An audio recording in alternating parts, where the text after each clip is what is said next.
Everyone. This is Dr. Hibatullah Adam. I am Associate Professor of Economics and Academic Dean at GSIA and Executive Director of Gender Center for the Global South. I will be responsible today for moderating our virtual gathering along with Dr. Firdaus Malik, Research Associate at Gender Center for the Global South. Today's webinar is about how to write a quality research paper, which is a very important topic that matters to all researchers who wants to publish their papers in Scopus journal. I would like to start first by introducing our guest speaker today, Dr. Priyanka Tandon, Assistant Professor of Finance in JP Business School, IIT Noida. Dr. Tandon has obtained her PhD from Motilal Nehru National Institute of Technology, Allahabad, in the area of financial inclusion. She is also UGC NET qualified in management.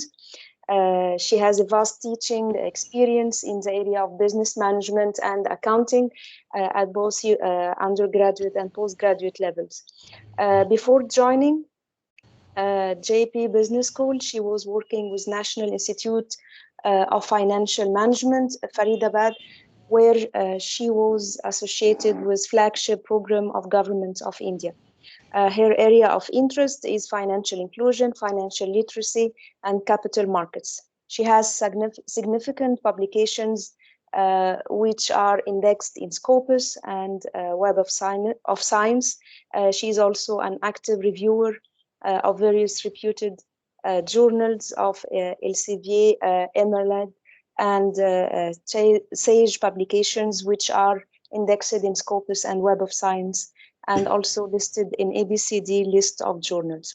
So now you can, all of you, figure out, ladies and gentlemen, that we are lucky and honored to have with us today Professor Tandon, who is going to share with us her expertise on how to write a high quality research paper for Scopus publication journal. So this session is going to be divided into two parts. We are going to start first by the presentation of our guest speaker, and then we'll move to the Q&A session at the end.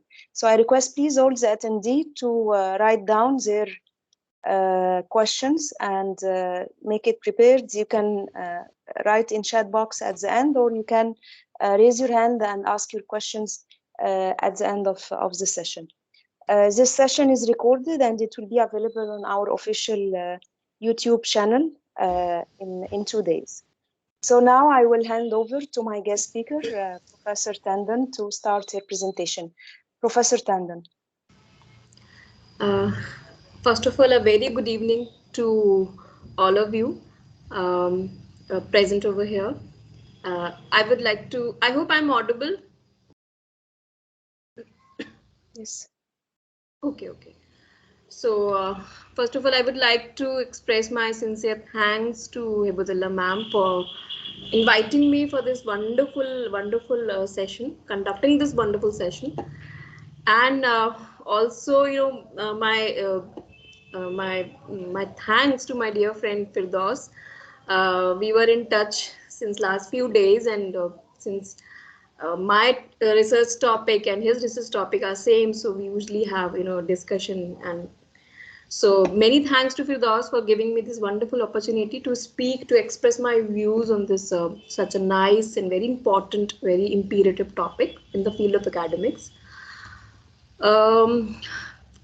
First of all, I would like to introduce myself. Myself, Dr. Priyanka Tandon, and I am working as an assistant professor, grade 2, accounting and finance, and JP Business School, which is deemed to be university under Section 3 of UGC Act.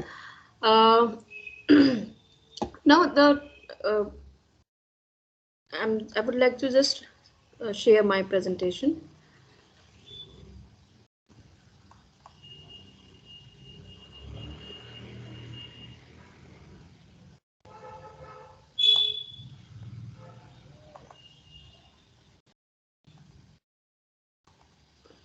Is it visible to you all? Yes. Okay. So, uh, I'm very happy that I have been invited to deliver my views, my opinions on such an important aspect of every academician's life, and it's one of the key, key area where we should all focus. We should all pay attention uh, uh, in every researcher's career.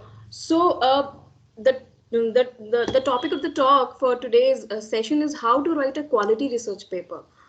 Um, when I started, when I registered myself in a PhD program in MNNIT Allahabad. MNNIT Allahabad is it's a renowned institution. It's institute for a national importance and meant for quality of research in India.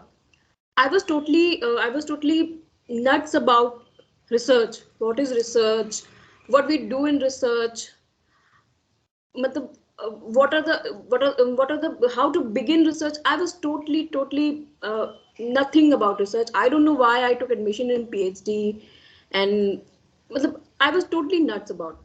But see, today I am delivering a lecture on this, how to write a quality research paper, is just because uh, we learn, it all happens with the hard work, with experiences, uh, with with more and more rejections. So the first aspect in every academician's life is to build a paper, build a study, is to start how to start a research, how to move towards writing a quality research paper. So now, nowadays, when it's a era of Scopus indexing, ABDC indexing, Web of Science indexing. So it's very important that we should, uh, you know before writing a paper, before planning before planning a study, we should keep a key points. We should remember a key things in our mind, that how should we proceed, how should we start before writing any research paper. Because before writing a paper, we should always keep a thing in our mind, that that we should target our quality research paper, our research study, to a index journal. And every journals which are highly indexed, which are listed in a highly databases, obviously they require quality. They don't look after the quantity, they require a quality.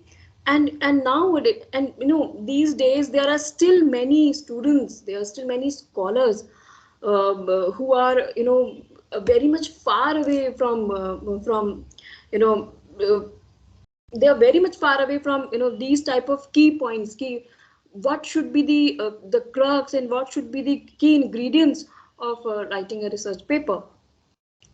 So the my today's focus for the talk is, what is research paper, then ingredients of a good research paper. Means, if I'm planning to write a paper, if I'm planning to write a research paper, so what should be its contents, what should be its ingredients, how I should develop my paper, how I should develop my research study, so that if I submit it anywhere, at least it doesn't get desk rejected, at least it doesn't get desk rejected, that it should have all that qualities which a good research paper should have. Then next very important aspect is structure of the paper.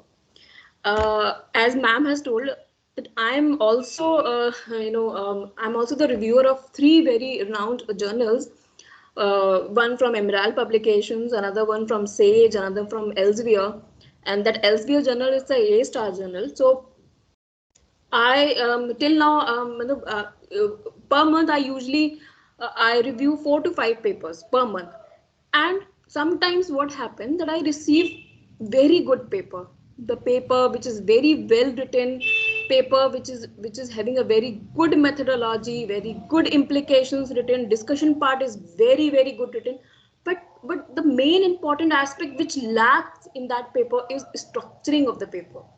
Paper doesn't have a good structure. It is not organized in a well mannered. It is properly not structured. So in that case, the paper, it lacks the aesthetic aspect. So this is the important aspect of developing a paper, that before giving the final touch to our research paper, we should first decide that what should be the structure of my paper, what should be the contents of my paper, how I should plan my study, in what manner, in what way I should develop my study, and to give a final touch to my study. Then next very important aspect is good title. Title is the first thing which attracts the readers. So title is one of the important aspect of any research paper. So title is how we should frame the title, how the title of the study should be. That is also is one of the important aspect of while developing any research paper. The next important aspect is abstract. Like whenever we start studying any research paper, yeah, whenever we do literature review, so the first thing any reader, yeah, any research scholar, yeah, any academician looks to is the abstract of the paper. Abstract is simply the summary of the study, summary of the research paper. So if abstract is not well structured, if abstract is not well defined, then it totally nullify the the complete the hard work which has been done in developing the paper. So abstract of the paper, it should be complete in form, it should be structured, it should be prepared in such a manner that in 250 words or in 200 to 250 words it should tell the complete story of the study. Then next is good introduction. I still remember that when I sent my first research study, my first research paper in a Scopus Index in ABDC listed journal, so I received a highly major revision from that journal, and you won't believe that the major revision was full of what? It was full of that my introduction was not properly structured. Some key points, some key information were missing from my introduction part. Then my introduction was not complete. So my what I noticed that my introduction section was not proper. Introduction is the starting part of any research paper, and only that that part of my paper was not properly framed, and because of that part, that introduction part only, my paper was sent back to me. And but I was fortunate enough that the reviewers, they sent my study for the major revision. Then next I would like to discuss with you all that what are the basic things, what are the reasons for desk rejection of any paper. Because as I am working as a reviewer, I am working as a reviewer for the three journals which are very much renowned journals. So till now what I have experienced, what are the reasons that paper get outright rejected, or the paper get desk rejected. Even editor, they don't feel it to send these research papers for peer review. So these are very important aspects, and we should always try to we should always try to develop our research paper in that manner, so that at least it should not be desk rejected. It should pass from the editor's desk. Then suggestions, I would like to give some suggestions. How can we avoid desk rejection? And then the last very important part, sometimes what happened that I have, no doubt I have prepared a very well paper, very well structured paper, a nice paper, but what I have done that I have targeted a wrong journal. Because nowadays some journals, they are they are area specific, they are theme specific. So some journals, they don't accept the interdisciplinary type of research. Sometimes what happened, because of the wrong journal selection, my paper get rejected. Okay. So this is one of the important aspect, is ki, sometimes we have to develop our paper focusing to the journal, because now is the scenario of the A star journal, A rating journal, ABDC A, ABS 1, ABS 2, ABS Chartered Association of Business Schools. So we have to keep it in mind that no, I want to develop a paper and I want my publication to be in the A star category journal. So sometimes that we have to develop my study, develop my paper, keeping in mind the requirements of the journal, what journal requires, what are the aims and scope of the journal. So that is, selection of the journal is also one of the important aspect of the journal. I hope my slides are visible to all of you, because I'm not able to see the. Yes, Yes, yes, it yes, ma'am. is. Yes, it is. Yes. Okay, okay. Thank you so much. Okay, so research paper. What is research? Research is like, we do something research when we research a new thing, when we develop any new model, we develop any new theory. That is research paper. So it's simply an essay in which you explain what you have learned after exploring a topic in depth. You are exploring any topic, or you are developing any new model. So, and then when you are portraying it in essay form, then it's a research paper. Sometimes new and original results or any methods, and that advance the knowledge and understanding in a scientific way, in a scientific manner, and then you portray it in the essay form. Sometimes what happens, that we simply portray a review of studies, review of past studies, also the summaries of any particular subject, and then we develop it in the form of a research paper. So usually we there are different types of research paper. We can develop different type of research paper. First is review article. The first type of article is review article, in which what we do, that we basically select a topic. We can select any emerging topic, any current trending topic, and on that topic, what we do, that we do a critical and constructive analysis, that what have been done, yeah, what has been done on that particular theme, or on that particular area, and then we identify what are the specific gaps in that area. What are the areas, what are the that particular the theme on which the study have not been done. Yeah, what are the problem areas in that particular theme? Like for example, my area is financial inclusion. I'm working on financial inclusion, and if I want to do a review study on financial inclusion, I need to study the past published studies, the past published literatures on financial inclusion, what have been done till now on financial inclusion. And there are ample of studies which have been published on financial inclusion. I think financial inclusion is, I think it is one of the most researched area in the area of socio-economic policy. So this is how we can develop a review article, a a review paper. This is what we call as a review paper, a review article. So like recently I have conducted one review paper, a review article, in which I have reviewed the different studies right from 1982 say till 2021 on financial inclusion.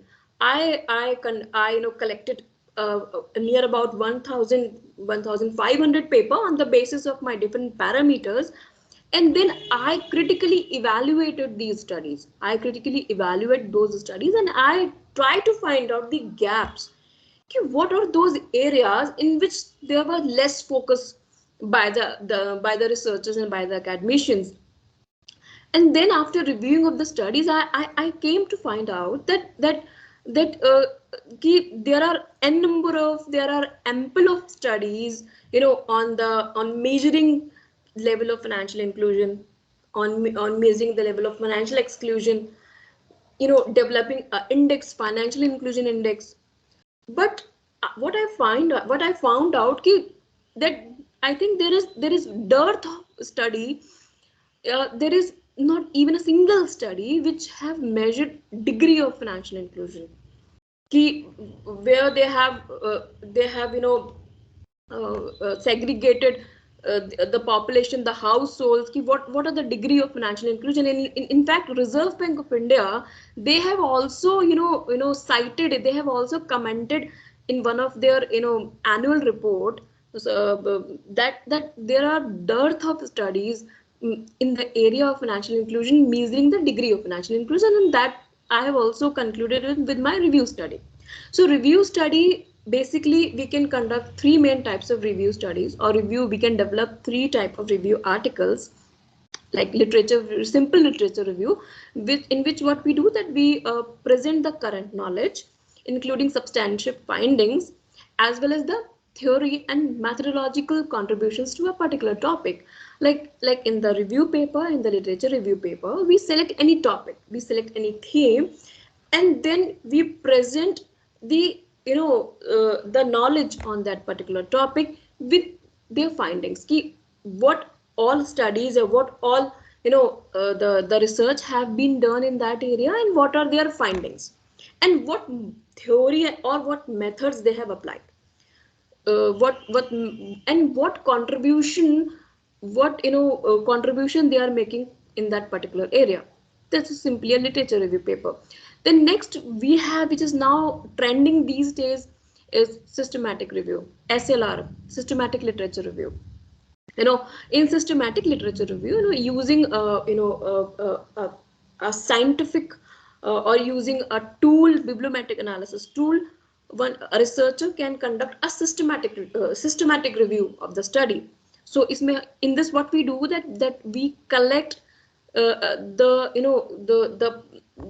papers, the research study on any particular theme, on any particular area, and by applying the methods, the scientific methods, we try to find out what are the most research area, who are the less research area, and on the basis of different aspects, and on basis of different parameters, we try to systematically analyze, we systematically review on that emerging theme, and on in that emerging area. So that is systematic review. And systematic review, bibliometric analysis, SLR paper are very much demanding these days, are very prevalent these days. Many academicians, researchers are coming with SLR paper, and no doubt there are different journals who have they are specifically accepting, and they are specifically inviting SLR paper. Like there are different journals who are specifically asking, and they are coming with their special issue, uh, just specifically asking for the SLR paper, for review papers. Then next we have meta-analysis.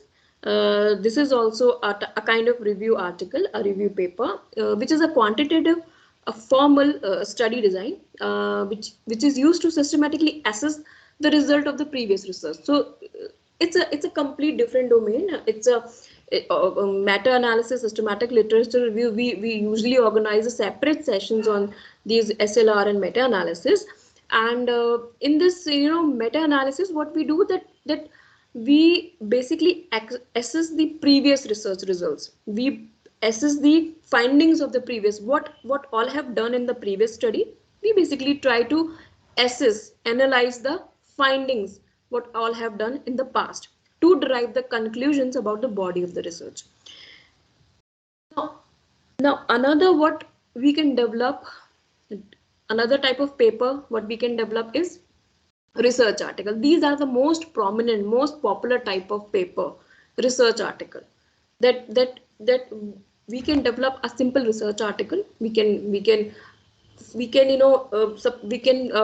take any area, we can take any theme, any topic in our area, and on the basis of gap, on the basis of research gap which we can identify by doing the literature review, we can plan our study, and then we can develop a research article. So in research article, basically we can, by applying any scientific model, so we can, we can present the relationship between the variables. We can comment on why such relationship exists between the variable. Yeah, what will be the impact of this? So this is how we can develop a research article. Another, these days many journals are also asking commentaries. You can, like, you can take any topic and you can comment your views. So there are many journals. Like I was searching for one journal, that is from Wiley, is Journal of Public Affairs. So I was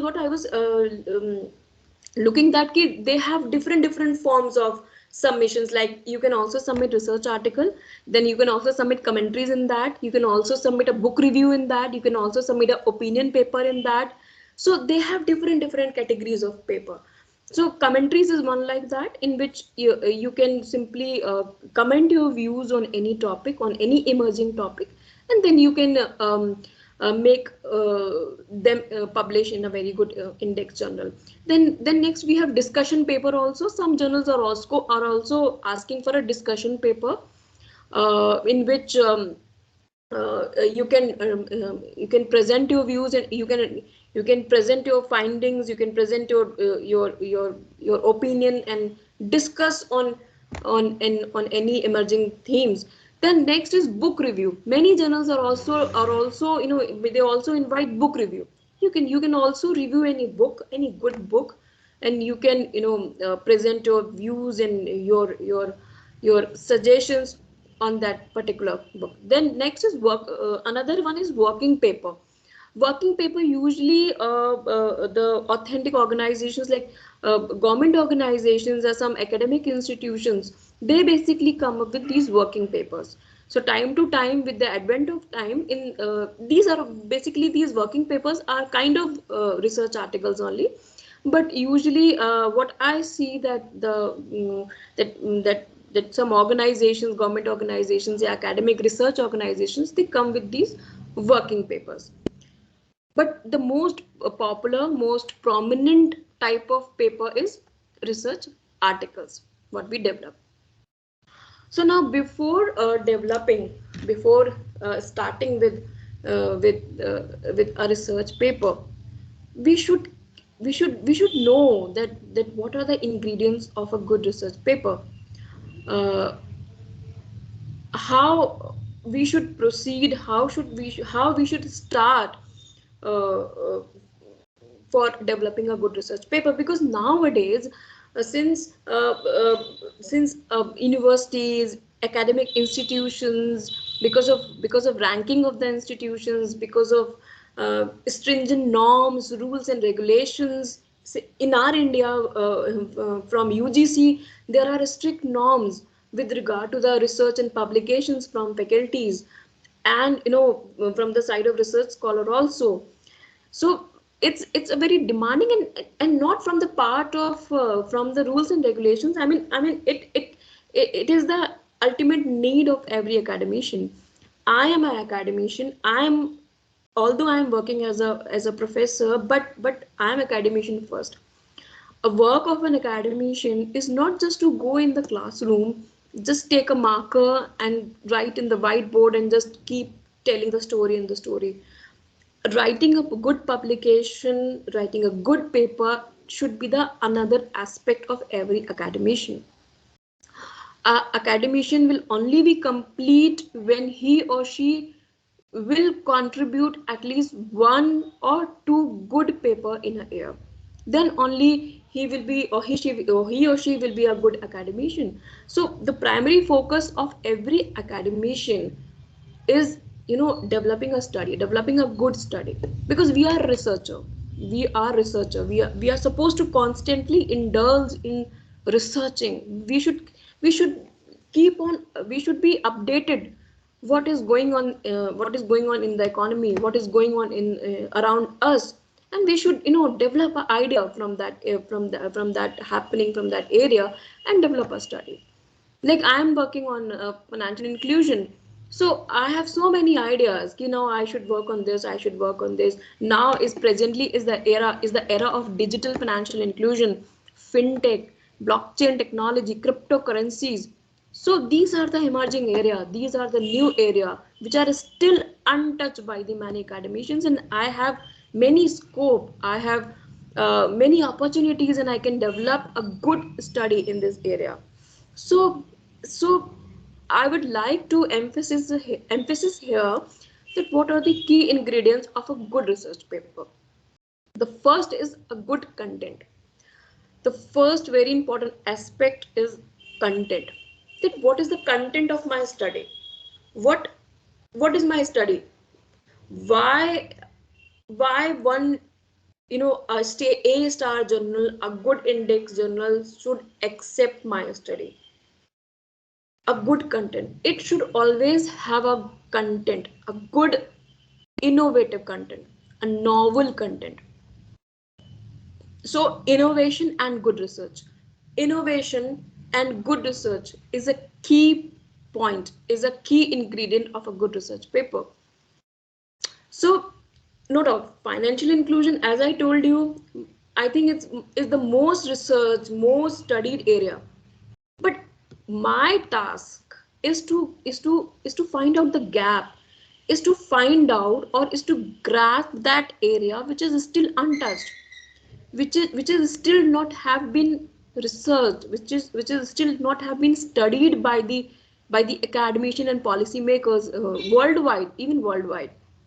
So that on, in that case only my study will be considered a good research study, a good research paper. Only when it will have a novelty.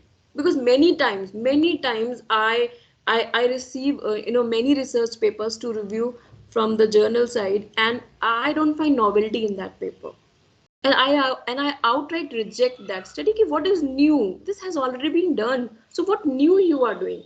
Research means research, but what new you are doing? Like the last aspect of every research paper is future scope of research. So research, in the research we are, we used to extend that study. So when one person has already done that same work, so what new you are doing? So so every journal, there are thousands of lakhs of submissions in a journal, but from that lakhs of submissions they only pick novel research, they only pick innovative research, new research. Then usefulness, how this study will be useful, what, how it will contribute, how it will contribute to the academic fraternity. Usefulness and exciting. Sometimes what happened, that paper have been submitted, but it's not that exciting, though not that exciting, means it seems boring. That ki nahi, I have already studied, I have already uh, studied this type of paper, I have already seen this type of paper in many journals, similar kind of study. What they have done, just change the data. I would like to tell you that recently I have I you know 3 months back I reviewed one paper. It was on black swan. My God, it was a wonderful study. It was a very new black swan, and it was a biblio paper. It was a SLR paper. It was a systematic literature review paper. It was a black swan systematic literature review, and it was really a very new aspect. It was a very new aspect, systematic literature review on black swan. So it was very exciting. Ki what black swan is, what they have done in the black swan, and okay, if they have done a literature review, if they have done a bibliometric analysis on black swan, so what are their findings? What are their key findings? That was very interesting. That was very exciting. So so this is only possible when you will when you will try to build a novelty, even when you will try to build a innovative theme, a innovative research research content in your research paper. Now another very important aspect is good presentation. Now, like when you have decided a theme of your paper, you have identified the gaps in your gaps in which you are going to work out, another important aspect is good presentation. As I told you just now, that I received many papers which are very well written, which are very well they have a very good content, but they are not presented well. They are not presented well. Sometimes what happen, that scholar, what they do, that if they have done an analysis in any software, they have simply copy that analysis, that results table, and they just copy paste it. So no, this is not a good presentation. I still remember when I was writing my PhD thesis. So for writing my PhD thesis, I referred book by ND Field. It was Understanding Statistics Using SPSS by ND Field. So in that book, I have read ki how to present, how to do presentation, how to present my data, how to present my my findings. So from that, I learned, I came to know, no, we are not supposed to copy paste this table. Just I have taken that table and just paste it in my study. No, it's very important that we should try to present the material information. Like when we do factor analysis, the factor analysis is one of the technique which is being used in data reduction. So in factor analysis, there are so many tables. So sometimes what happen, I have seen when I used to review the papers, that the researcher, they have just taken complete tables and they have pasted in the paper. But no, we don't require all results. We only require material information, only that information which is simply important for my study. Then aesthetic aspect, um, the how the paper is looking, how the paper is being structured, how it has written, whether there is uniformity or not. Like at one end, it is at one end the font is different, another end the font is different. No, the aesthetic aspect, how the paper should look, how the paper is looking, we should always pay attention on these aspects also. Clear presentation, if you are inserting a table, if you are inserting any figure, so that figure, that tables, it should be very clear. It should be clear so that it should be in a readable form. It should be clear to that extent that the common reader, they can identify the patterns from the table and as well as from the figures. Like recently, as I told you, that I had developed a one bibliometric study, and when we do a bibliometric analysis, so with the help of a VOS software, there are different diagrams which we are supposed to present in a final data analysis. So when I and one of my friend, when we have finalized our paper, and then we have submitted to the journal, so from that side we got one suggestion that your figure is not readable, that your figure is not clear. Please edit your figure, please modify your figure. It is not in a proper form, it is not in a readable form. So then we took one week to modify our figures. It was problem from the part of from the software only. And then we increased the clarity of the figure, and then we again resubmitted our paper. So this is also, this aspect is very important, that if you are inserting a table, if you are inserting a figure, then it should be in a readable form. It should be clear, there should be a clarity in the tables and figures which you are inserting in your research paper. Then next is logically constructed. There should be a logical flow in your research paper. It should be logically constructed. There should not be any illogical, yeah, it should not unorganized. It should be logically framed. Your paper should be logically presented. Like first you should present your abstract, then you should present your introduction part, then you should talk about your literature review, that what you have reviewed, what you have studied, what past studies you have considered. Then you should talk about your methodology. So it should be in a logical manner. If you are writing a review, so your review also should be in a very logical manner. Because because many times I used to get revision for my paper that your review should be in a logical manner, your review should be in an organized manner. If you have written the introduction section, so that too should be written in a very organized manner, in a systematic manner. So it should be logically constructed. Another important aspect is completeness. Your paper should be complete. As I told you that we should always present all the material information in our study. Any immaterial information should not be missed from our paper.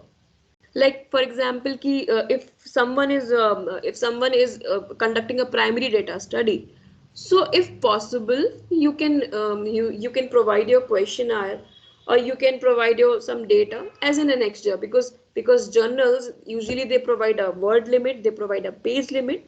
So as an annexure or as a supplementary copy, we can provide a questionnaire, we can provide a data. Each and every aspect should be included in our study. If we are conducting a primary data study, so we should also inform, we should also include about what sample we have taken, what sample size we have decided, which sampling method we have adopted, on what basis I have framed my sample, whether I have done the pilot study or not. Okay, what methods I have chosen in order to analyze my data. So every aspect should be there in a paper. Recently I reviewed one paper in which they have conducted a DEA methodology, in which they have applied a data envelope analysis methodology, and the study was totally on primary data.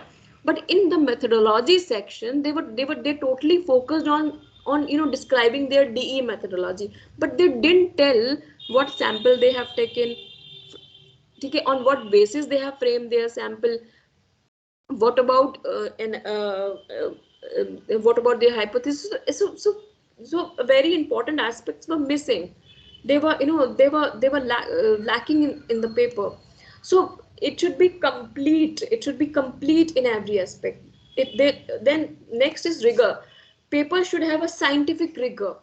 Okay, it should be it should backed by the appropriate background theory. You should always support your study with the appropriate underlying theory, background theory, empirical demonstration.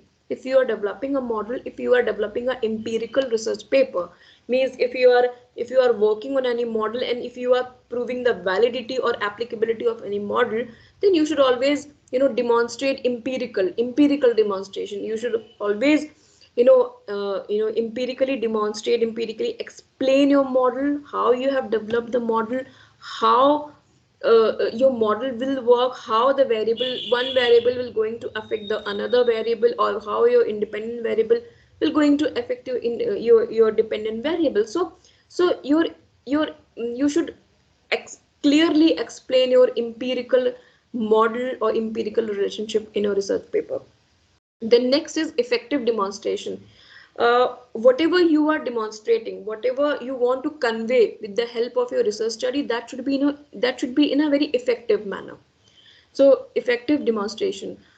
So now before writing, you should gather a key information before proceeding for writing. You should always gather some information, that what are the exciting topics, what are uh, the exciting topics. Like as I told you, my area is financial inclusion, so I continuously keep on researching, keep on studying, keep on updating, keep what are the emerging topic, what are the exciting topics in which I can work, or which are still missing from the academic domain, from the academic fraternity, or which are still untouched by the researchers and academicians.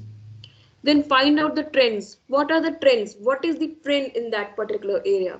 Like digital financial inclusion, it is trending, because after COVID-19, the use of UPI, the use of digital money, digital banking, mobile banking is very prominent, is very frequent because of this pandemic, because of this COVID-19. So this digital financial inclusion is very demanding. Fintech, the concept of fintech is very new, is a new concept, is very demanding and a very trending concept, fintech. So we should always look out the trending topics, a trend. Then we should always evaluate which journal is right for us. As present as the current scenario is the scenario of, you know, the indexed journals, index data. We should always look out for the impact factor, we should always look out for the H index, we should always look out for the Scopus site score, what is the site score of the journal, what are the SNIP and SJR. These are some metrics, these are some parameters.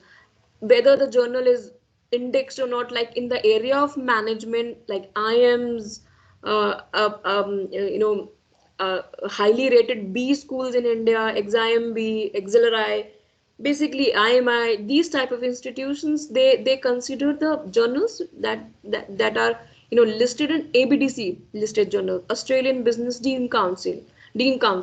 So they have different ratings, like the lowest is C category, then B category, then A, then A star. So if, you know, a highly, you know, like IIMs and all, they highly prefer A star, A category journals. And apart from that, they also considered CABS, ABS, which is which is you know, frequently demanding in European countries. So on the basis of this, we should you know, we should target a journal, like in the area of IT sciences. They basically consider SSCI, sorry, SCI, Science Citation Index. In the area of social sciences, they consider SSCI, Social Science Citation Index. Now we have ESCI also. Basically, these are the indexing of Web of Science, Emerging Source Citation Index, ESCI. So there are some good journals who are indexed in ESCI, and you can better target those journals at your beginning stage. These ESCI journals are also very good journals, and they have very good site scores. Then Scopus is one of the, you know, one of the highest databases, and most of the institutions in our country, they basically, you know, demand for the that your publications should be in Scopus, in the Scopus index journals. So first and foremost, that we should always target a good journal, that I want to write a paper, and I want my paper to be published in a category journal, or B category journal, or A star journal, or Scopus index journal. Then further, we can also, you know, find more about the journal, who are the editors of the journal. Then guide for authors. We should, the first very important thing, that after identifying the journal, like for example, there's one journal which is SSCI index, is International Journal of Bank Marketing. So suppose this is the journal. So I should go to the journal website portal, and I should first, you know, take out the journal guidelines, author guidelines. What are the author guidelines? What they are expecting from the authors, what they are demanding from the authors, what are the guidelines, on what basis, on what guidelines we have to, you know, draft my manuscript. I need to finalize my paper. And then very important aspect is scope and aim. What is the scope of that journal? What is the aim of that journal? So that also we should target, that also we should look out about the scope and aim of the journal. Okay. So process of writing, building a paper, like suppose if I have, you know, identified the area, I have planned my study, I identified my variables. So first of all, I can collect my data, you know, I can collect the data, decided the methodology, this is the method I'm going to apply. Then interpret, find, after, you know, using any, like if I'm going to find out or analyze my, you know, model by using any specific software or any method, I can you know, analyze, and I can do the analysis part. Then I can ready with my results, ready with the discussion part. And then what I do, final part is that after discussion, I write the conclusion, and then I write my introduction part, because introduction part is basically the summary part, and then after introduction, I decide my title and abstract. That this is my final part. So this is how we should go. We should move on. So first and very foremost important thing is structure of the paper. Uh, in the Emerald publications for the journal for I'm reviewing, many times I received many papers which are very well written. The topic is also very demanding. The topic is also very novel, new. But the main important thing which is missing in the paper is the structure of the paper. Paper is not well structured. So it's very important that you structure your paper in a well organized manner. So, so this is the structure. So this is the structure uh, of the paper which I usually recommend.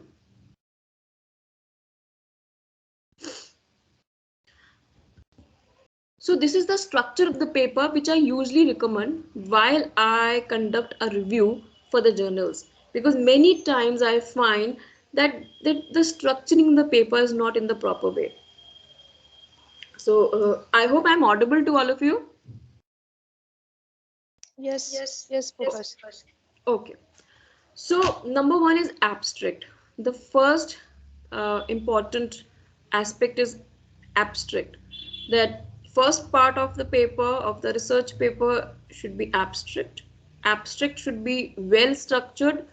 It should be concise, and it should be written as per the author guidelines or journal guidelines. As I told you that as soon as we have targeted a journal, that I want to target this journal or I want my paper to be submitted in this journal, so I should look after the journal guidelines, author guidelines. So in every journal guidelines, author guidelines, it is clearly mentioned that the what is the word limit for abstract. It depends on publications to publications, journal to journal. They have different guidelines, different criteria with regard to the abstract wordings also, and with regard to the paper wording also. It depends from journal to journal. Like in Emerald only, one journal they are having the word limit to 8,000 word, but another journal they are having the word limit to 10,000 words, or then another journal they are having a word limit to 5,000 words only. So we should always first look to the author guidelines, because many times in my case also that I prepared my paper, my word limit has gone to 8,000, and when I have started submitting my paper, then okay, acha, now my paper is out of limit, or my abstract is out of words. So this what I have learned from my experiences. No, first I download the author guidelines. First I see, okay, this is the word limit for abstract, and then I prepare abstract as per that word limit only. And okay, this is the word limit for the paper, final paper. Okay, so then I keep myself limited. I keep myself concise to that word limit only. So word limit should be as per the journal guidelines. Usually, journally, every journal maximum I think they ask abstract for in about 250 words, 200 to 250 words, every journal. The next important aspect is introduction section. Section number one. Section number one should be introduction section.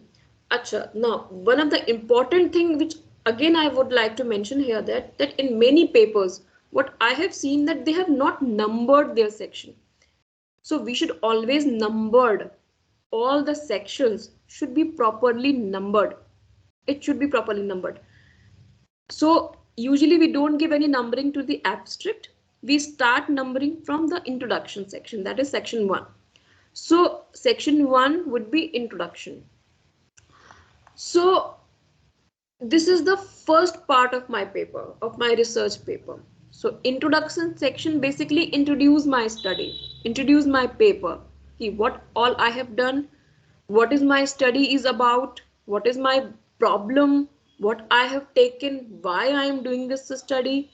So each and every aspect, each and every content should be included in the section 1, that is important, that is introduction section, and it's one of the important section of the research paper.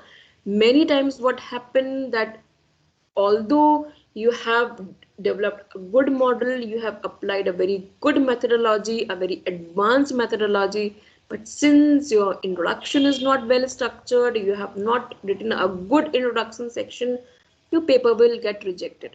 And many times it happens, and it happened in my case also, that one of my paper is still pending, and I don't know what is lacking in that introduction section. That introduction section is not up to the mark of from the part of the reviewers. So when I develop my first paper, I simply, what I've done, simply I introduce the theme of the paper, and just this is what the introduction is. But no, when I have submitted my paper to the journal, and when I received the suggestions from the reviewers, then I came to know that what are the demands of the, what are the demands of the reviewers, what are the demands of the journal, what should be the contents of the introduction section. Earlier I used to think, introduction means simply to introduce the paper, but no, it's it's it's not simply introducing your paper. It's about telling the complete story. It's telling the complete story of your paper, that what all have you done in your study, in your paper. So introduction section, the first sub part of your paper, the sub part of your introduction section would be overview. That you would like to give a brief overview of the study, of the paper, like yeah, of the theme basically. Like if I am conducting a study on financial inclusion, so I should provide a brief overview about financial inclusion, from where this concept have been evolved, why this concept is very important nowadays, what is financial inclusion. So a simple overview about your theme. Then next is research problem. Why you have taken this topic, why you have chosen this topic, what is your research problem, what is the main thing which is lacking in this area. So this is what research problem which you need to discuss in your introduction section. You should tell in your in your section 1 that what is the persistent problem, what is the problem which is being prevailing in this area, and why you have taken this problem. That is the research problem. Now, another very important aspect which is very much demanding by the journals is purpose and contribution of the study. Many times I have read many times a number of in number of review reports that that they give their suggestions, that what is the contribution of your study.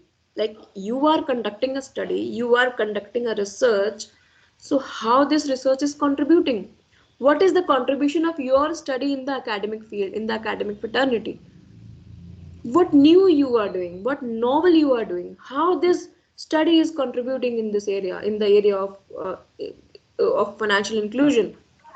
So this is what you are supposed to mention on a priority basis in your introduction section. That is your contribution of the study and your purpose of the study. What is the purpose? What is the rationale behind conducting this study? I hope anybody's mic is on.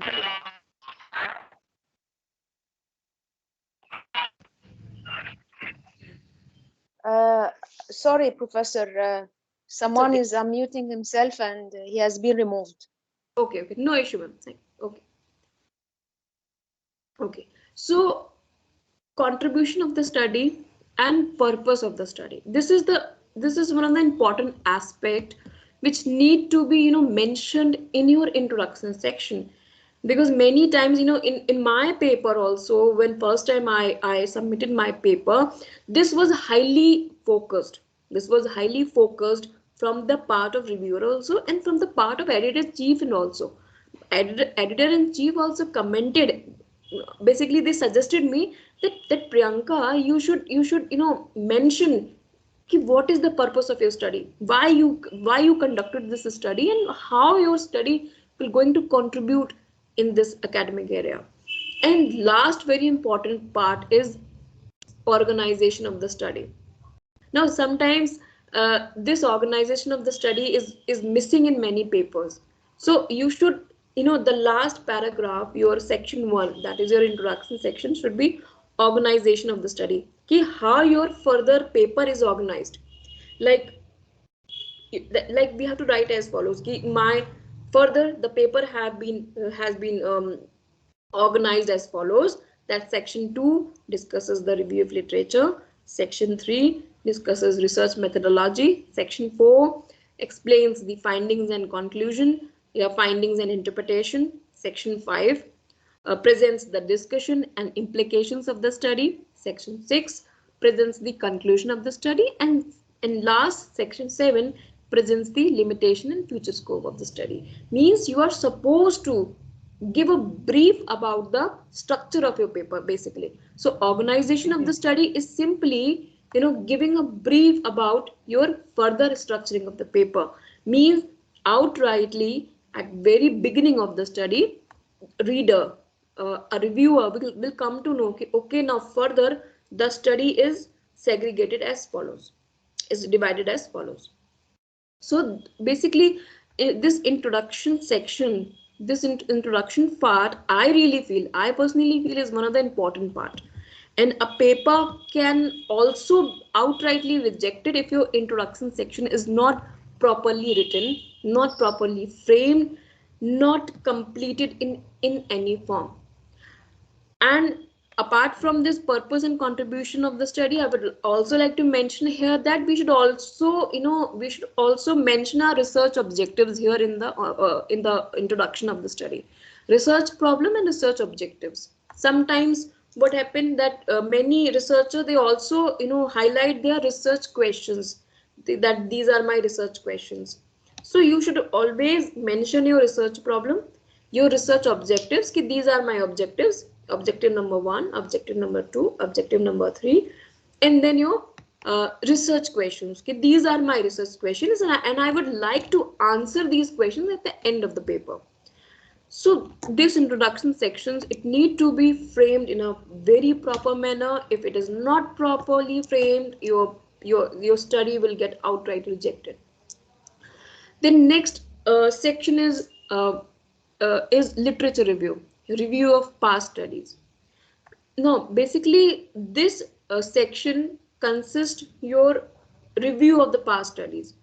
All of the past papers, research papers, reports, studies that you reviewed, you basically mention, a brief about those studies in this section, that is the literature review section.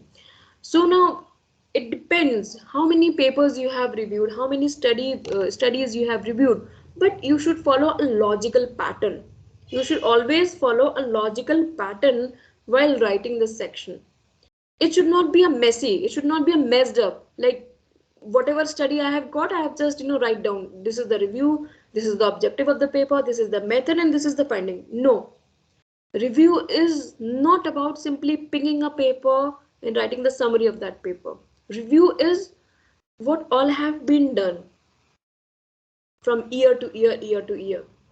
If I talk about the financial inclusion, so in the area of financial inclusion, in literature review, first I would like to give a brief a overview about literature review, from where it has started, who gave the concept of literature review, which was the first study which was conducted on financial inclusion. Then what all type of studies have been done on financial inclusion. Then I can frame my literature review like financial inclusion in the context of international evidence. What type of studies have been conducted at international level, and then I can also frame another section ki the study conducted on financial inclusion on in Indian context. So this is like, it depends, how you could frame your this section. So it should, but it should be in a logical, in a logical manner.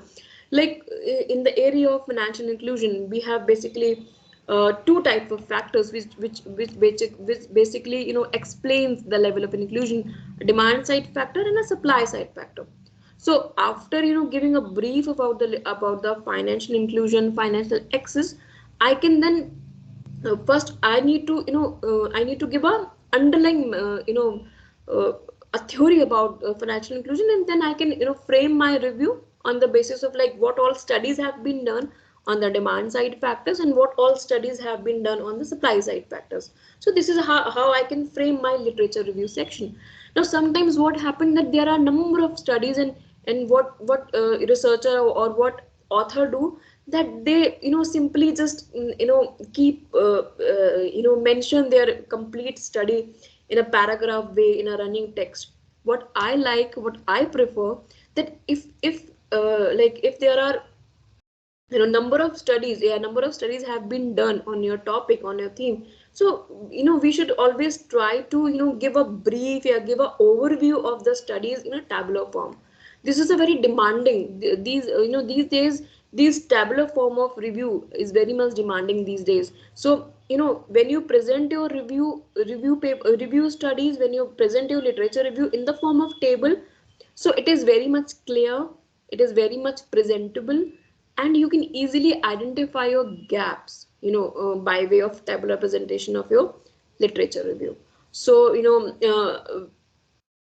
in many papers I have seen that they have you know along with the text form of literature review, they have also presented their key reviews. Key reviews means important reviews, important study in a tabular form. So which basically give a clear idea to the common reader in understanding the findings of the previous studies, and it also helps the common reader to identify the gaps. What are the gaps in this area which author have taken? Then next is theoretical underpinning.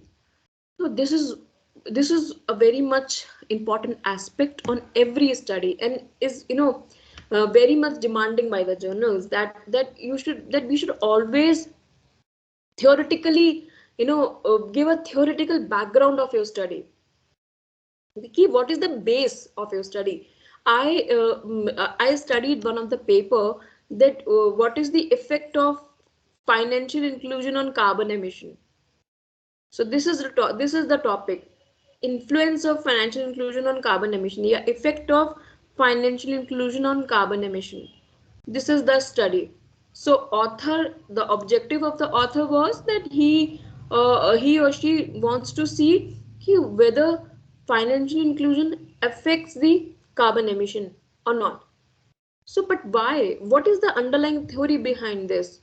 So, underlying theory which author has mentioned here is the EKC hypothesis. The EKC hypothesis talks about the the relationship between the financial development and environmental degradation. So this what I have this was a separate section was framed in which they have discussed about the underlying theory of the uh, of your theme. Like if you are like studying on any financial topic, like if you are studying on the stock market or on the efficiency of the stock market, or if you are studying on the price discovery mechanism, price dynamics of the Indian stock market, so first you should discuss the underlying theory of your theme, of your paper, of your of your selected topic, that what is the underlying theory, why such relationship should exist, why there should be such relationship. If you are talking about, if you are going to study the relationship between variables, so why there should be such relationship exist. Like in the case of pricing of the market, like you can discuss the EMH hypothesis, efficient market hypothesis, efficiency of the market, you can quote for the EMH hypothesis. So we should always focus on the theoretical underpinning, that is theory, underlying theory. Then next is methodology and hypothesis development. Methodology is is very much important part of the paper, because methodology explains that what all you have done, what all how you have analyzed your data, how you have come to your conclusion, the results which you are presenting in a paper, how you have come to your results. So this you basically explain with the help of methodology. So your methodology should be complete. Your methodology should explain each and every aspect which you have done in your paper, which you have done in your study. The next section should be findings. It should be findings and interpretation. What results you have, you have get from your analysis. You should present your findings, and you should interpret your results, your findings. Then next section, it should be discussion. Many paper what happened, I have seen that, after their findings, after discussion with your findings, they have directly come to the conclusion. No, after findings you should always discuss. You should always discuss in depth. What are the implications of your results, the results which have come out, the results which you have gathered. So what should be the what are the implications? What are the implications? I remember that from when I submitted one of my papers, so the editor of that journal, they suggested me ki please include uh, implications to the society and implications to the policymaker. You should in depth. They asked me that you should write at least 1 to 1.5 page discussion and implications. You should focus how, what is the implication of the results, what is the implication of the study. Then next part should be conclusion. Conclusion is in this section, we should conclude our study. Just give a very brief about, from the starting to the end. We should conclude our study and then come to the conclusion. What are the findings? How what are the results? If you are developing a model, if you are testing a model, if you are validating a model, then you should discuss. You should cite your findings. And in the conclusion section, it's very important that you should correlate your findings. What previously have been done, what are the results of the previous findings, and what are your findings. And then you can conclude, you can cite your findings in similarity to the previous study or in contrast to the previous study. I remember that one of my study, it is on the association of it is on the association of mutual fund performance. So in the conclusion section, I basically I compared my findings with the previous findings. Whether my findings is similar to the previous findings or my findings are in contrast with the previous findings. And then last part is the future scope of the research. What all new can be done, how this study further can be extended, what are the new areas which can further be explored in the particular theme which I have selected. So this, we should mention in the future scope of research. And the last section is references. Now it's very important that what all studies which we have considered, which we have reviewed while writing a paper, while developing a manuscript, all the studies which we have cited in our paper, it should be included in the references section. And how we need to develop this references section is on the basis of the journal guidelines, on the author guidelines. Basically different publications, different authors, they ask for the different referencing style. Like we have different referencing style. APA, American Psychological Association, APA referencing style, Harvard referencing style, Chicago. So we should always format our reference section on the basis of journal guidelines, and it should be very proper. And the next very important thing is that any study which I have cited in my paper, it should be positively included in the references section. Because if you have cited that study in your paper but not included in the references section, then it will be objected by the journal that you have cited the study but you have not included in the references section. So please provided me the complete reference of the paper, complete reference of the study. So always remember that if you are citing any study, so you should include that study in the that paper in the references section, complete in the references section. The next, how to decide a good title. A good title for a research paper, it should be precise, it should be very concise, it should not be very long, it should be precise, concise as much as possible. The title of the paper, it should predict the complete content of the paper, what all you are doing. It should predict the complete content of the paper, and it should be precise as much as possible. And you should frame your title in such a manner that it should be interesting to the reader. Like I told you, Black Swan, it was very interesting, very new to me, so it was very very exciting. So it is very interesting to the reader. Then one of the topic which I read, how individual characteristics influence financial inclusion in India. So it is telling the complete picture that how individual characteristics are influencing the financial inclusion in India. A study concerning Menap region. It was an African region, or I don't know which. I don't remember exactly the place. So the title is telling the everything about the paper. Then a title should contain the fewest possible words, but that adequately describe the contents of the paper. So there should be a few words, but if you are taking a bit long title, it's okay, but you should try that there should be a few possible words. So article with short catchy titles are better cited. So articles which have a short title are are more cited that.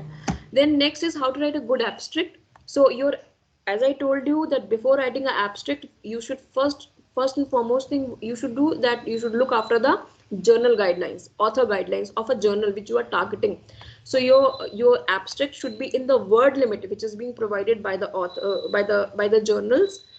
It should be accurate, it should be very specific, you should tell a very specific, very specific information.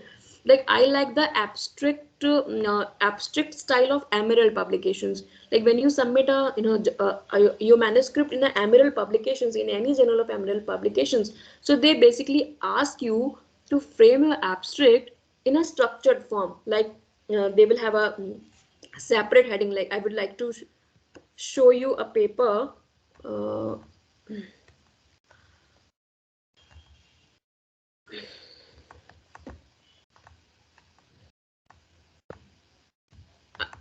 is the screen is visible to all of you? Yes, ma'am. Okay, so I would like to show you a paper. This is one of my very first paper, which was published in a Emerald Publications journal. So when I submitted my paper, so they basically asked me to structure my abstract as per their guideline. So their guideline was this: कि you should structure your abstract as per this format. First is purpose. We, Professor, the paper is not visible. Paper is not visible. Okay. You can minimize, please, PowerPoint. Okay, wait, ma'am.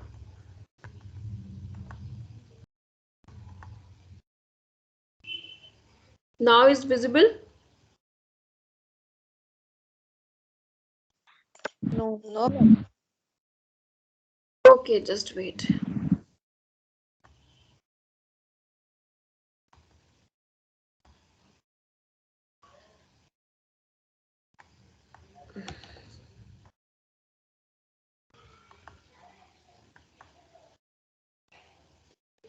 Now is it visible? No, Professor, not yet.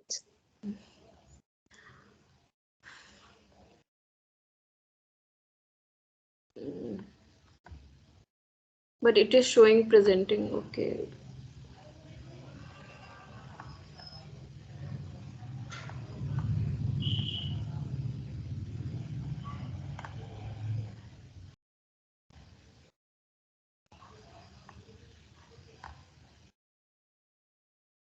Yes, now it is visible.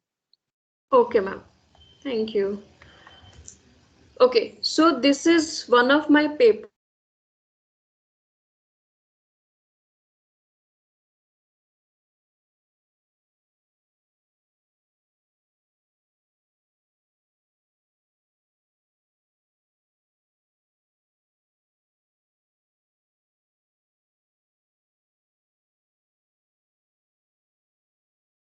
Scopus. It is indexed in Web of Science and it is published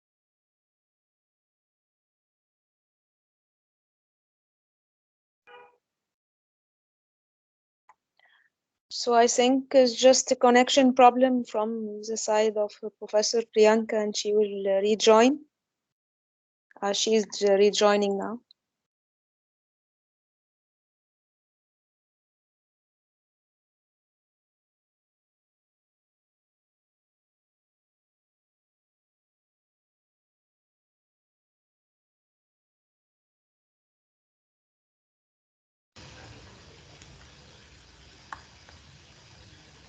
Am I audible now? Ah, yes, Professor. Okay. The screen is visible, the paper is visible. Yes. Okay, okay. So this is one of my paper which was published in benchmarking journal. It is Scopus. It is indexed in Web of Science and it is listed in ABDC listed of journals category B. So this was the demand.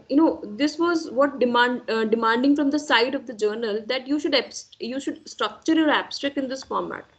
That first you should clearly mention the purpose of your study, then you should clearly mention the design, the methodology of your study, then findings, then research implications, research limitations, then originality, and then keywords. So this is how they expect you to design your abstract, and that too this abstract should be into a certain word limit. So in this way, I like this structure of Emerald Publications very much, because by this way my complete information about my study is presented here. So this really helped me in further developing my papers and further developing the abstracts of my paper. So by this way I can easily I can show my complete information in a single uh, way, that is the abstract. I think slide is visible. Then, so Oh, this should yes. this should be the in my opinion, this should be the format of the structure. The purpose of the study, methodology, findings, implications, and limitations. If we will follow this structure for developing an abstract, so I'll tell you that you will never fail to to frame your abstract in a perfect manner. So we should always follow this structure for an abstract. Good introduction. I have already discussed that objectives should be clearly mentioned, and your objective should motivate the journal, should motivate the editor to accept your paper. Your objective should be very strong. Then you should always mention your purpose of the study, why you are conducting the study. As I show you in my middle publication, that they ask for your purpose of the study, that why you are conducting the study.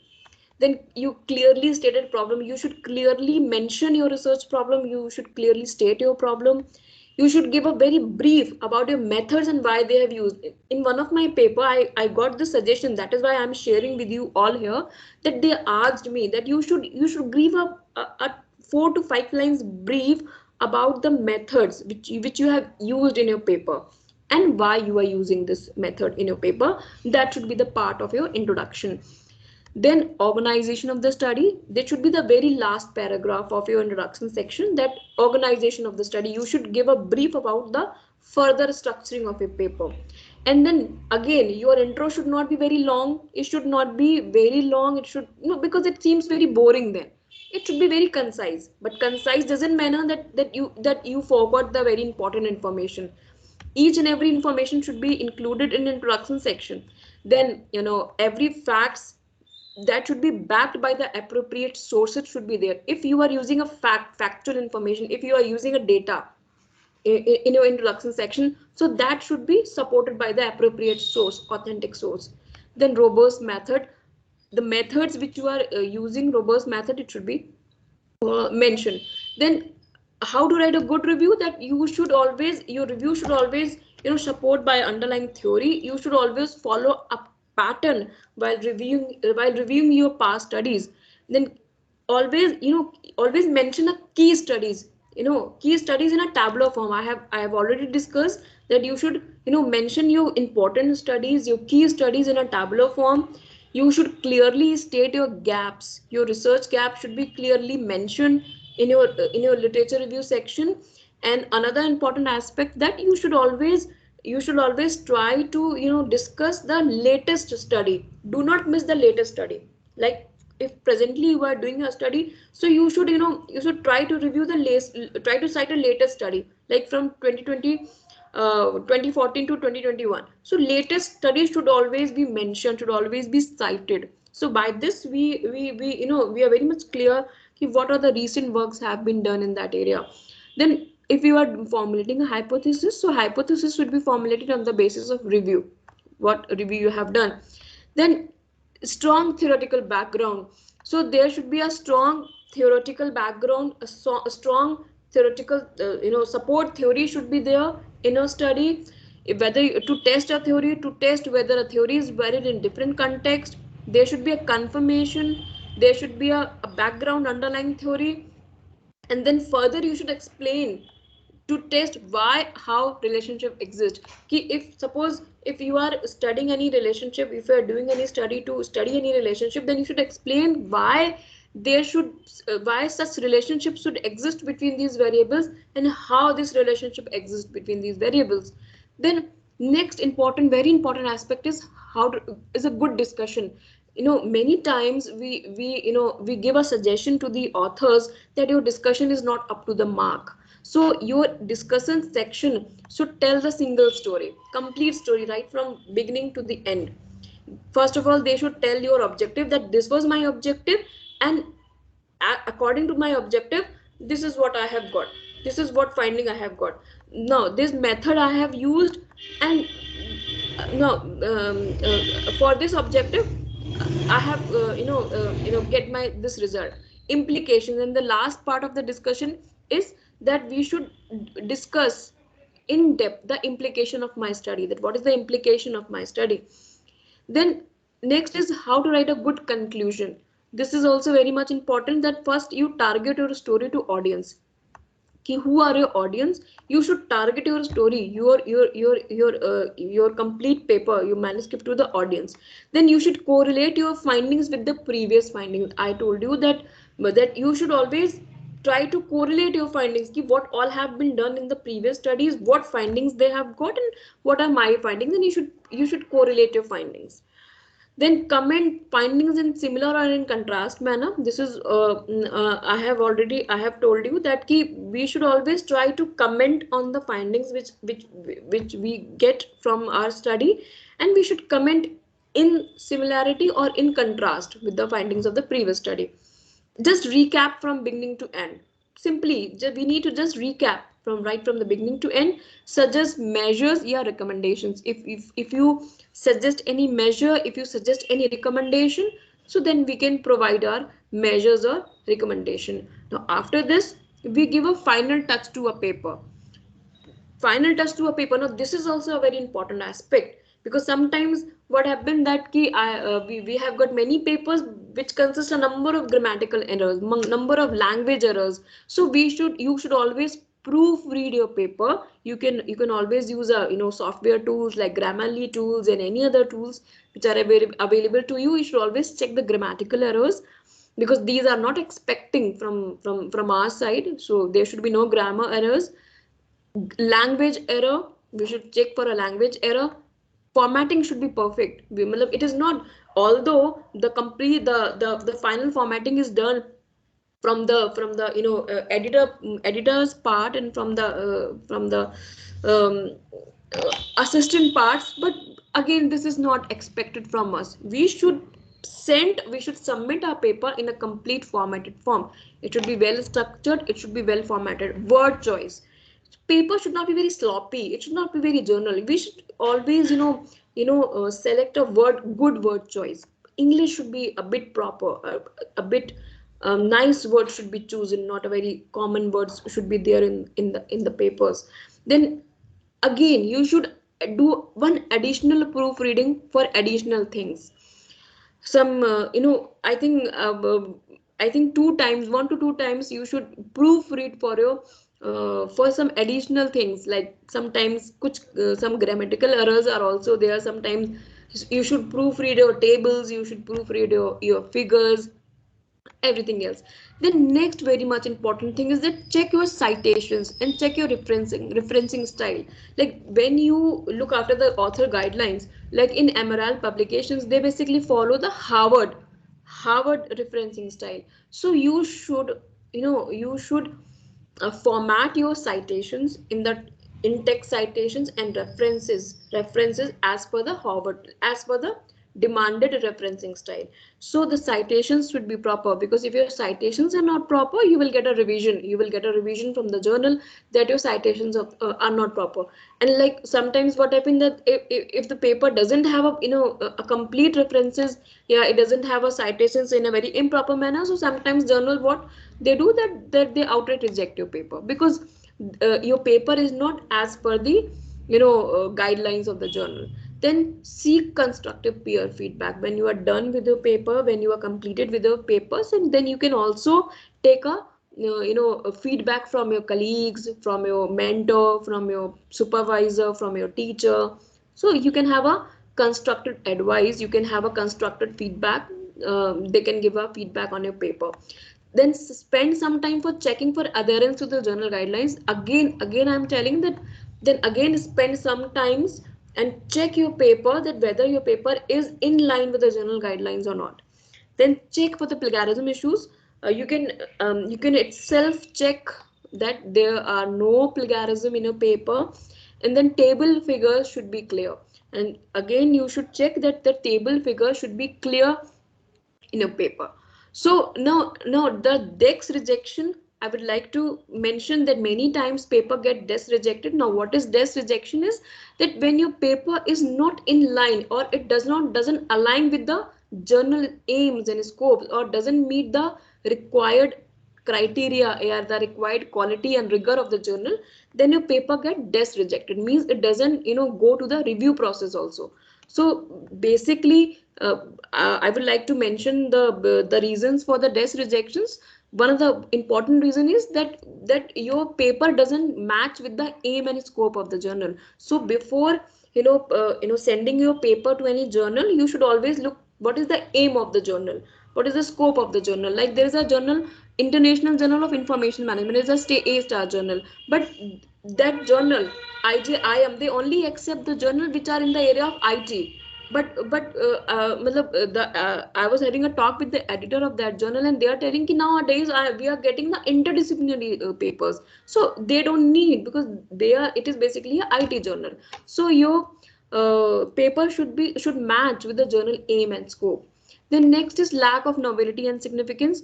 Your paper, you should frame your paper, you should frame your research paper in such a way that there should be a new thing, some novelty should be there, a significance should be there. So you should always communicate a novelty in your paper. You should pay attention to the structured abstract of the paper. You should always include a review table. This is the very demanding suggestion from the editor's side, that you should always include a literature review table. Then another important reason is keep paper, we have developed a paper, but we have not mentioned the theoretical background, robust theory. We should always give a underlying theory. What is the underlying theory of my study?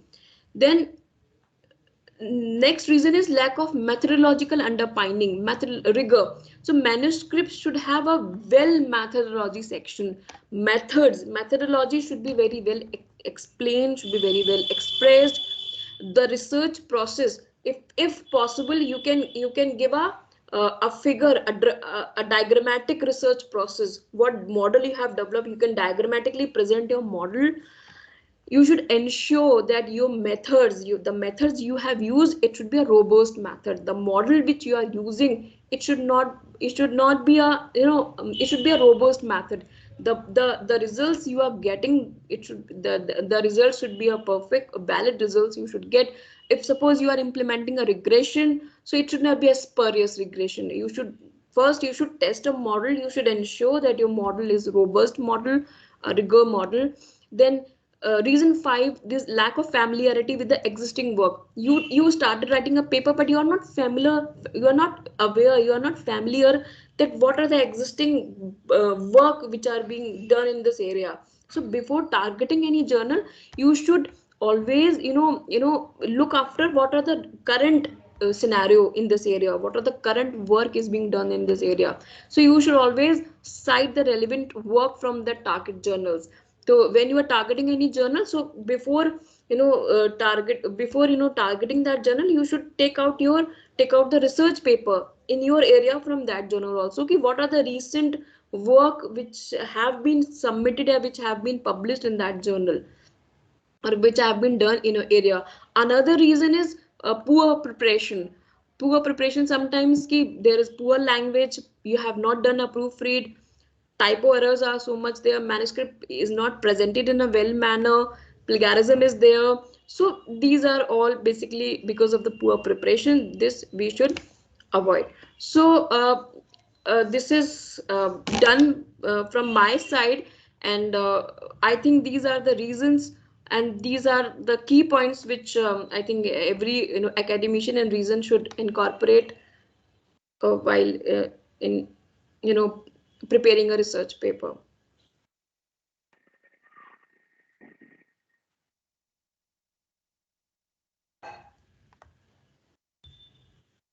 Thank you very much, Professor. It was indeed a very great insight, learning today. We have learned a lot. So now I would, love to, take the questions from the audience. And the rules and regulations for the questions is that one who is, one who wants to, ask directly questions, he can, on his mic, or she can on his mic, on his video, and ask his question first by introducing his name or her name and affiliation of the institution. So I would love to take the question, first question from this Southie. She can unmute and ask her question.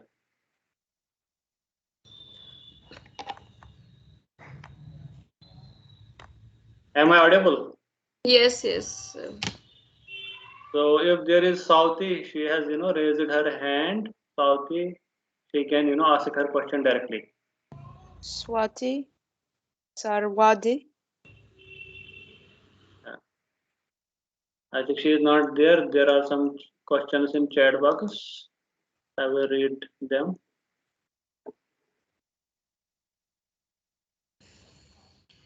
So in chat box, we have posted a question from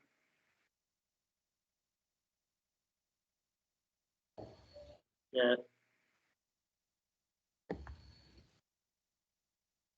Yes, Muhammad Aminur Rahman. If he can, unmute himself and ask a question directly, it will be good. If not, then I can, ask his question. Are you there? Yes, sir. Hello, good evening.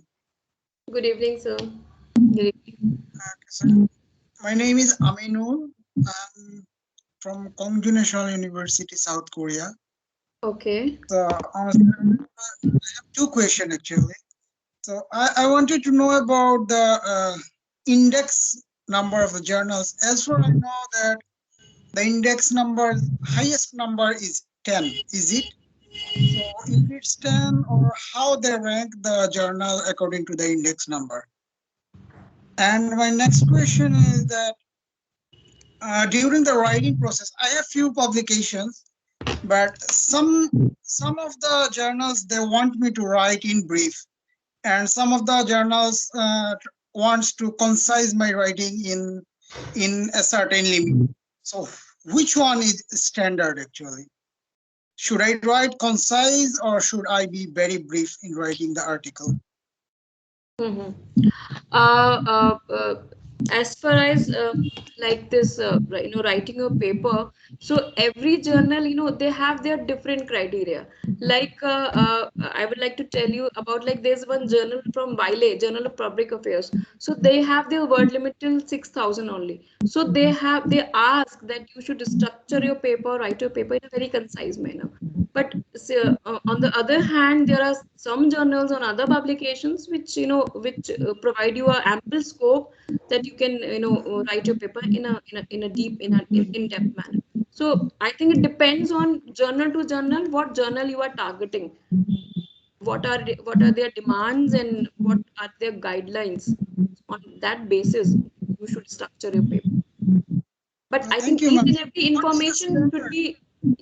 information should be there in your paper, should be there in your study. Relevant information should not be missed from your part. Please retouch the index number things again, please. Uh, Sorry, sir. Please. So, Index, he is talking about the index number, how journals have been are being indexing by the So Scopus or any other nowadays, agency. nowadays there are different indexings.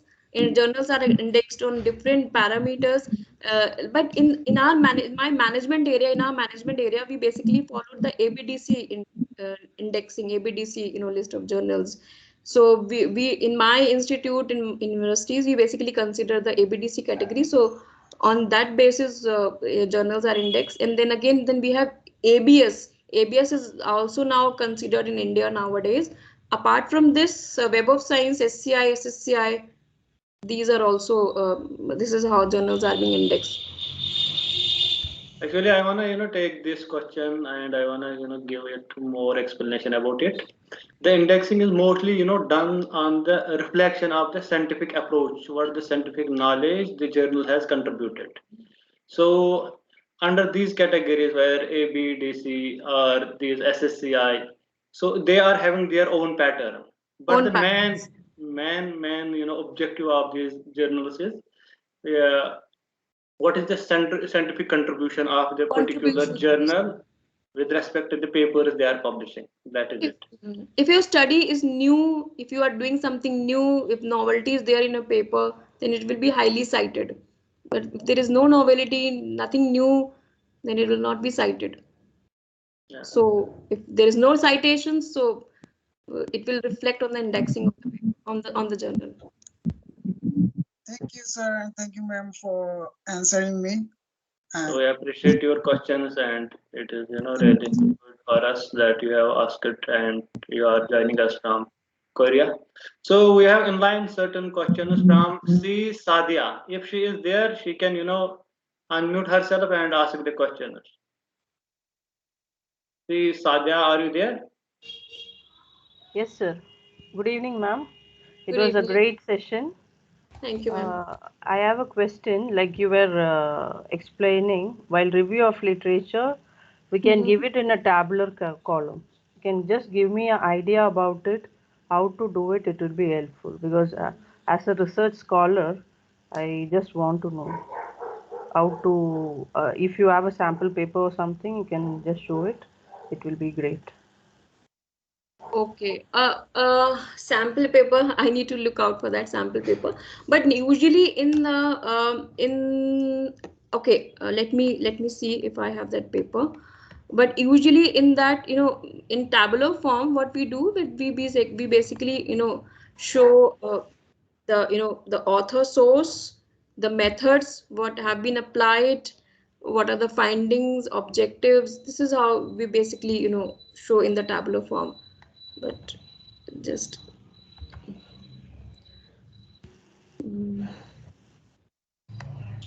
Yeah, till ma'am share her paper, I will give brief about it.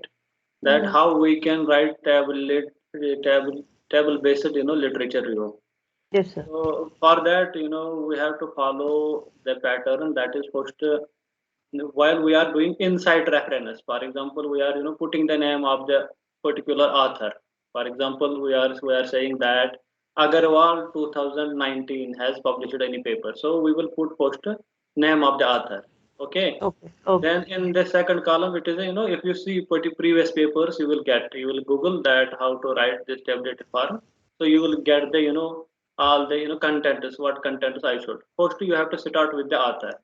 Okay. The second one, you will see that year, in which year it has been published.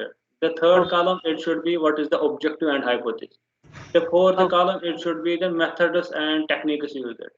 The fifth Okay. column, it should be the findings.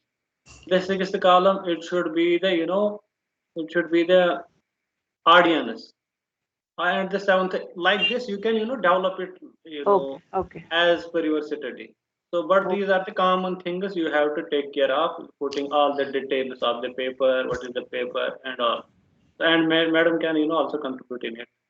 Huh, like in case of like empirical type of papers, like so we can present our review, but yeah, that table should also be in a concise way. Like we can one column we can have like author source, like for example Tandon 2020 or Tandon 2021. Then you can mention the title of the study. What is the Okay. title of the study? Then you can have another column for the objectives of the study, and then what methods they have been used.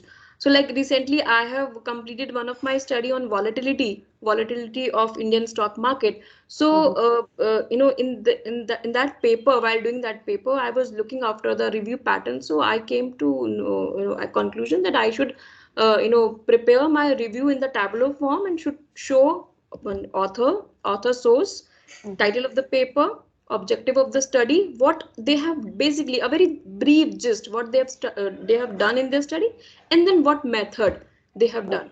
So Okay. this is what you can do. Yes. Okay. Thank you so much, ma'am. Thank you so Thank much. Yeah. So we have questions from Khairul Summer. If she is there, she can, unmute and ask her question.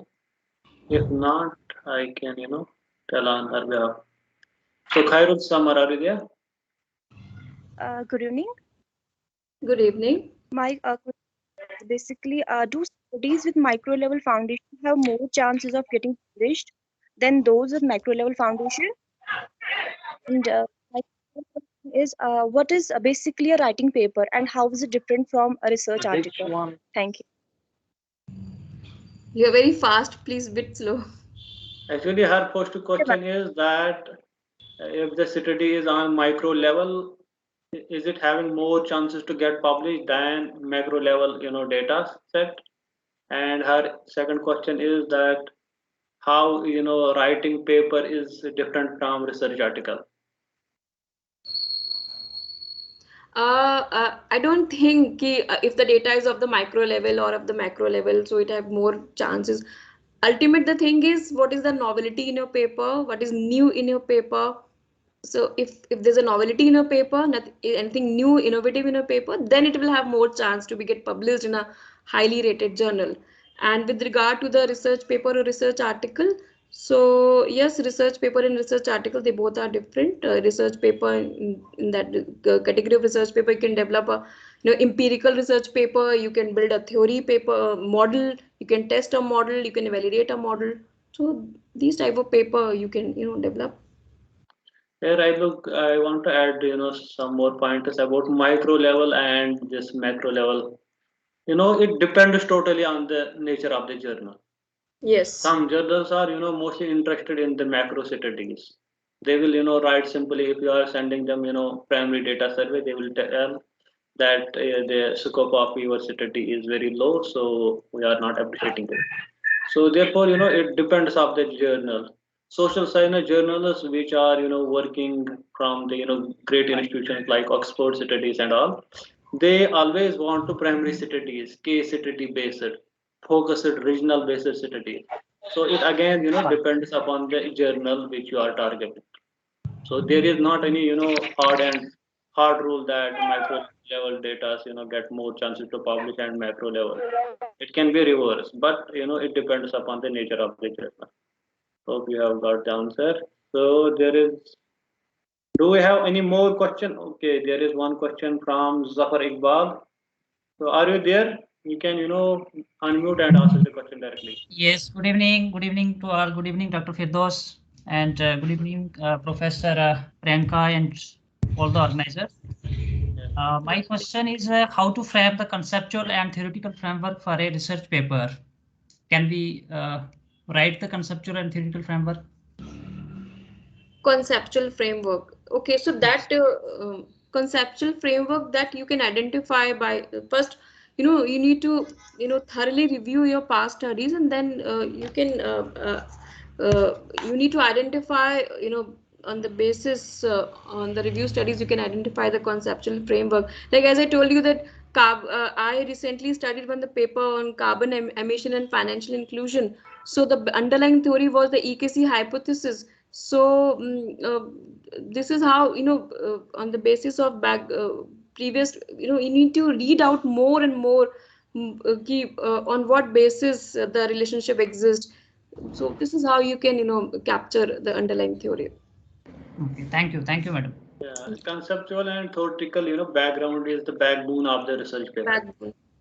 So if you don't have the concept of the study, you cannot write the paper. So it is, these are the starting points of the study. So Thank we are having, some hands up. Please, who is there can unmute him herself and ask the question. Somebody has unmuted his, mic. Please mute.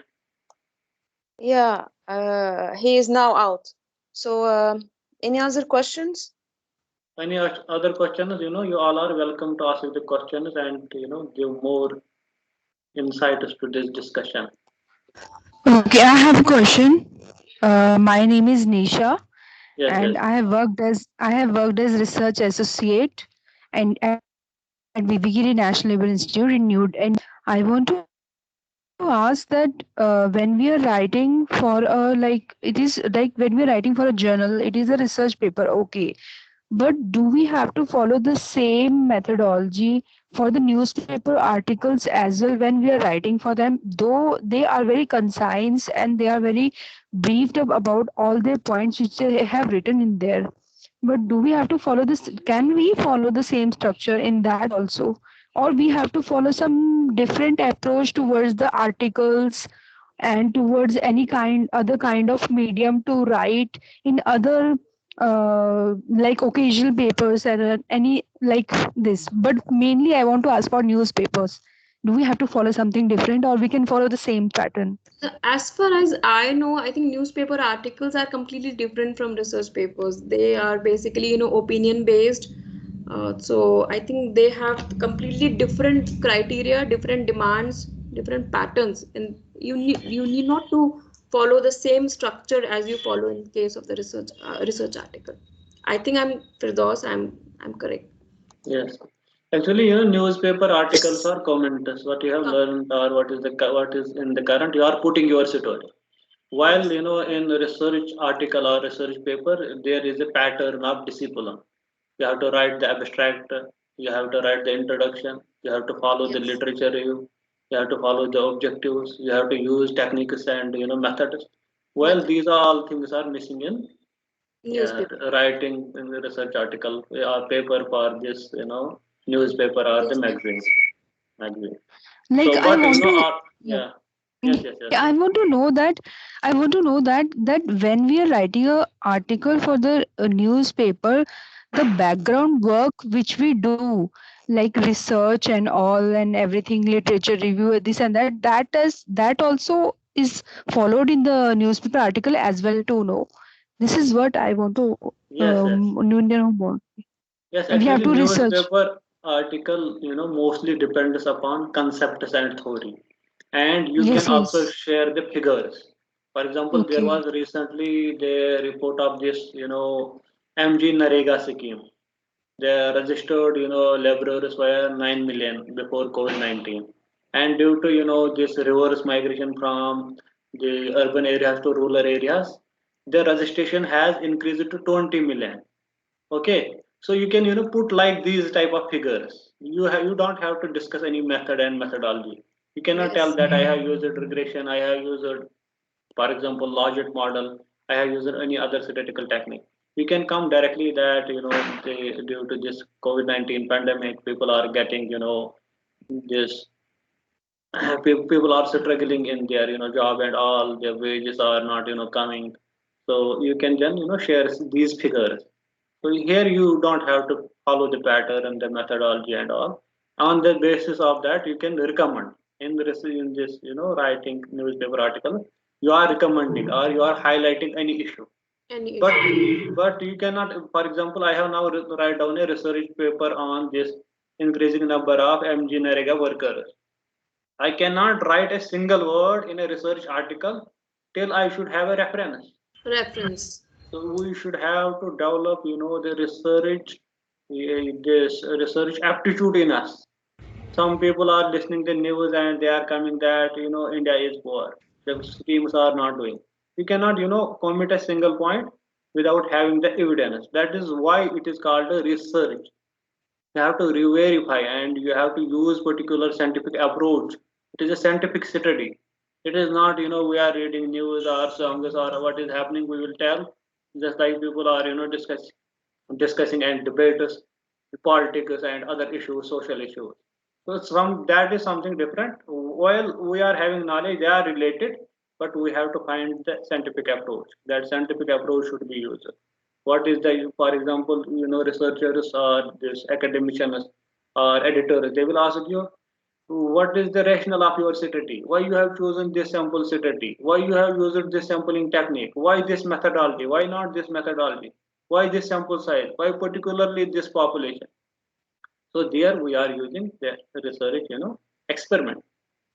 I would also like to mention here that Yes, yes. recently I read one of the article on like financial inclusion in post-COVID area. So it was a newspaper article, financial inclusion in post-COVID area, and in that newspaper article they have mentioned the findings from IMF, from World Bank, from this. So they have just commented ki what are their views and opinions on the level how the financial inclusion will be in the post-COVID scenario, and with the help of facts, figures, and data they have verified and they have given their comments. This is how we can do it in newspaper article, I Yeah, think. yeah. In newspaper article, you can, simply Hmm. take 4 or 5 newspaper articles and see their articles, what they are publishing. And Publishing. once you will read them thoroughly 2 or 3 times, you will Hmm. get definitely, get the job, and your mind will run and you will frame accordingly. Yes. So any other Thank you. question? Thank you. You're welcome. Any other question? Anybody want us to, have more inside discussion? So I think this was all. On my behalf, again, congratulate and thanks Dr. Priyanka for Thank you. accepting our call at a very short moment. And it was indeed a, great discussion. We have too much learning from the discussion. And audience has, shared their feedback. They are highly appreciating your, talk. So we hope in future we will, collaborate again. We are having also conference in December. We will collaborate, integrate, and connect, work together. Thank you from my side. Thank you so much. Thank you. Thank you so much, ma'am. Thank you so much, Firdaus, for inviting me. Thank you so much, Firdaus and Dr. Priyanka.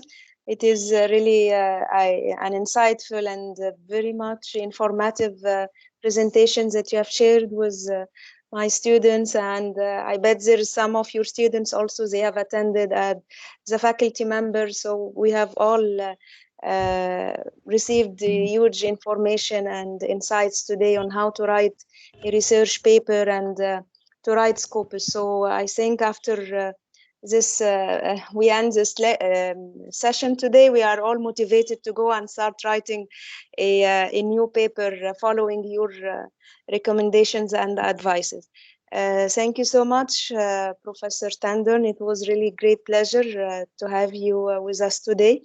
And we are grateful that you have, in short notice, like Dr. Firdaus is mentioning, you have accepted our invitation, and we are looking, of course, forward for more future collaboration with you. Thank you so much. Thank you so much, ma'am. So before leaving, I am, having small request. Please, all those are there. Please open your camera so that we can have a group photo. And we have shared